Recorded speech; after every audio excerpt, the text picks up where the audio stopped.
Hello everyone, welcome to our channel. బంగాళాఖాతంలో ఏర్పడిన ఉపరితల ఆవర్తన ద్రోణి ప్రభావంతో తెలుగు రాష్ట్రాల్లో మాత్రం భారీ వర్షపాతమే నమోదవుతుంది. ముఖ్యంగా రాయలసీమ, అదేవిధంగా కోస్తా తీర ప్రాంతాల్లో కూడా ఈరోజు వర్షాలు మొదలవనున్నాయి. గత వారం రోజులుగా తెలుగు రాష్ట్రాల్లో నమోదవుతున్నటువంటి వర్షాలు మరొక 5 రోజుల పాటు కొనసాగే అవకాశం ఉంది. వివరాల్లోకి వెళ్ళి వాతావరణ పరిస్థితులు తెలుసుకునే ముందు మీరు మన ఛానల్ని సబ్స్క్రైబ్ చేయనట్లయితే వెంటనే సబ్స్క్రైబ్ చేయండి. హైదరాబాద్ నగర ప్రాంతం మొత్తం కూడా రానున్నటువంటి 3 రోజుల పాటు పగటి సమయంలో ఉష్ణోగ్రతలు, రాత్రి సమయంలో ఈదురుగాలుతో కూడినటువంటి షార్టెడ్ రైన్స్ ఉండే అవకాశం ఉంది.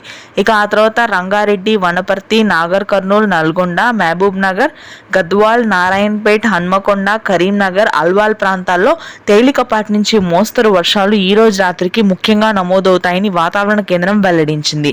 అయితే జయశంకర్, భూపాల్పల్లి, ములుగు, కొత్తగూడెం, భద్రాద్రి, మహబూబ్ నగర్ ప్రాంతాల్లో అత్యధికంగా ఈ రోజు రాత్రికి ఈదురుగాలుతో కూడినటువంటి వర్షాలు కురిసే అవకాశం ఉంది. రేపు సాయంత్రం వరకు వర్షాలు యథావిధిగా కొనసాగనున్నాయి.